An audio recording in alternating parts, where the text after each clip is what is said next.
Bonjour à tous. Donc, trop bien.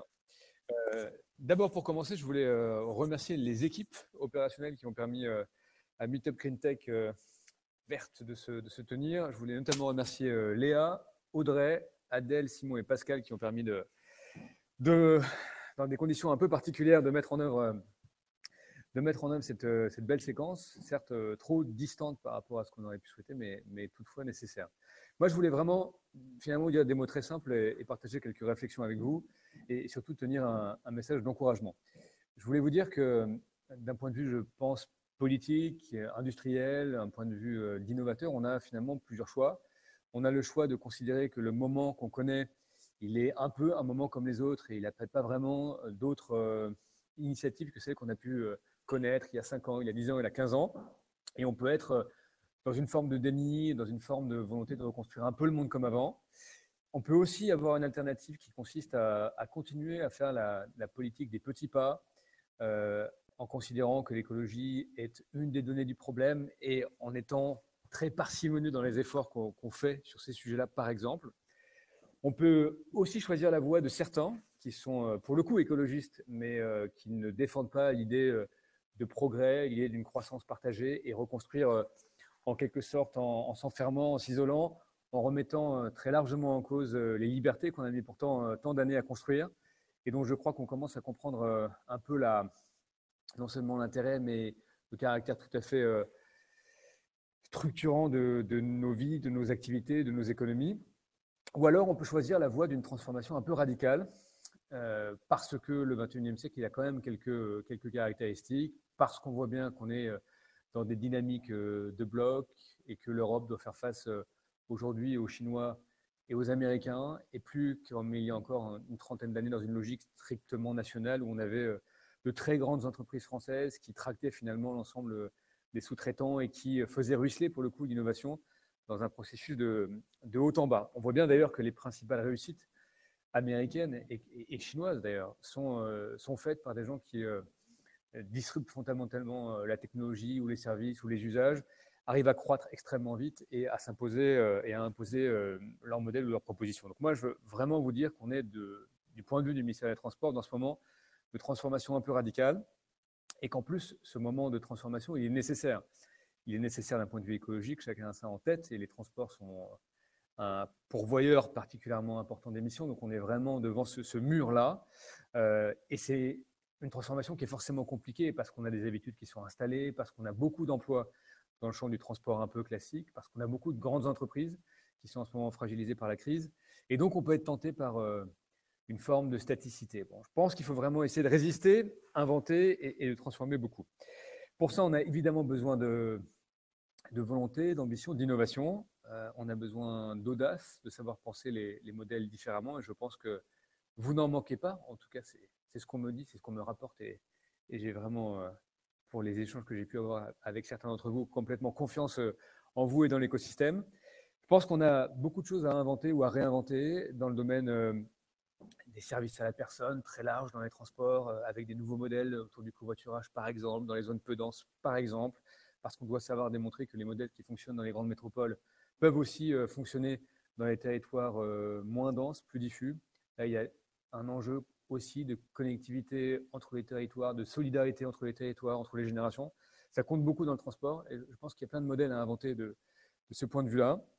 On a évidemment toutes les ruptures technologiques qui arrivent et tous les services autour de ces ruptures. Je ne vais pas tous les citer, mais je sais que certaines startups ici présentes ont ça tout à fait à cœur et en projet.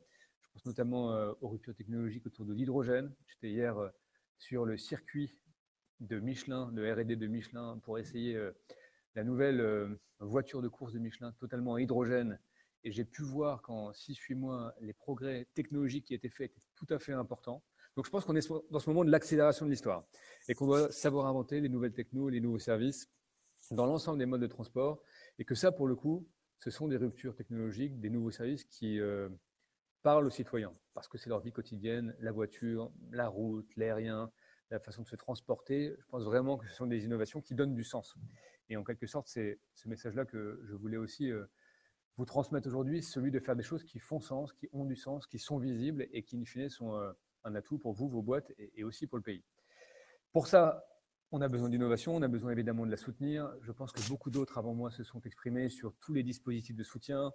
Nous animons côté transport France Mobilité, qui est un vrai succès, parce qu'il fonctionne sur une logique ascendante, qui part de l'innovation dans les territoires, qui permet de fédérer les énergies de tous, des collectivités, des associations, des opérateurs locaux, bref, de tout le monde, pour qu'on ait vraiment, qu'on sache maximiser l'innovation, son déploiement et le sens, encore une fois, et le service qu'il rend à une échelle que tout le monde comprend, celle de la proximité.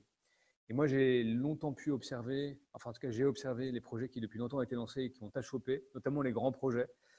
Je pense à Notre-Dame-des-Landes, à Europa City et à quelques autres. On s'aperçoit que les projets, si petits ou si grands soient-ils, qui en général ne se réalisent pas, sont les projets qui ne démontrent pas leur utilité sociologique, sociale et économique sur le plan local. Autrement dit, on a besoin d'intéresser les gens pour ce qui fait sens près de chez eux. Et je pense que c'est vraiment cette dynamique-là qu'on peut essayer de relancer, en tout cas de soutenir à vos côtés. Évidemment, les fédérations, les incubations, les accélérations, tout ça est nécessaire. Le rassemblement des forces, je crois que les échanges que vous avez pu avoir ici et là, évidemment, sous-tendent cette grande dynamique et moi, je la partage complètement. Moi, je voulais vous dire, pour conclure, que je pense que si on s'arrête l'espace d'un instant et qu'on prend un temps de respiration, on peut se convaincre qu'on vit un moment difficile, mais qu'on vit un moment incroyable. Incroyable dans la capacité qu'on a aujourd'hui d'agir, de créer pour réinventer une France industrielle, une France technologique, une France qui anticipe vraiment l'avenir et qui n'est pas naïve et qui sait construire ses propres anticorps à la mondialisation. Bref, une France qui retrouve un peu de son lustre de la fin du 19e, du début du 20e, où elle était regardée par tous comme la France des Lumières, mais aussi comme la France industrielle, technologique, celle qui crée, celle qui finalement est à l'avant-garde. Et moi, je souhaite vraiment qu'on essaye de retrouver ces esprits pionniers tous ensemble. En tout cas, vous pouvez compter sur nous pour faire notre part et évidemment, nous comptons sur vous pour faire la différence.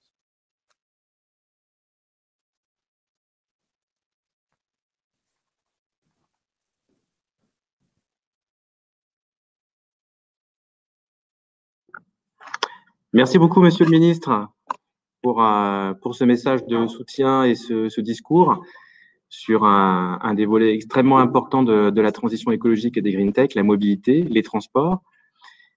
La dernière demi-journée du Meetup Green Tech continue. On vous donne rendez-vous sur une autre conférence qui démarre dans quelques minutes et donc consacrée à la relance, qu'on a appelée la clinique de la relance.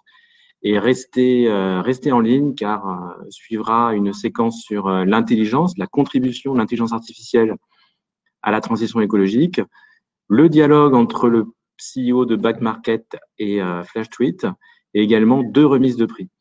Donc voilà, donc rendez-vous dans quelques minutes sur l'autre conférence. Donc il faut penser à vous reconnecter sur l'autre conférence ou à suivre tout simplement sur YouTube. On vous rappelle que vous pouvez encore profiter de l'organisation des rendez-vous. Donc, il y a déjà un gros millier de rendez-vous qui ont eu lieu, donc profitez-en. Ça fonctionne jusqu'à 18h ce soir.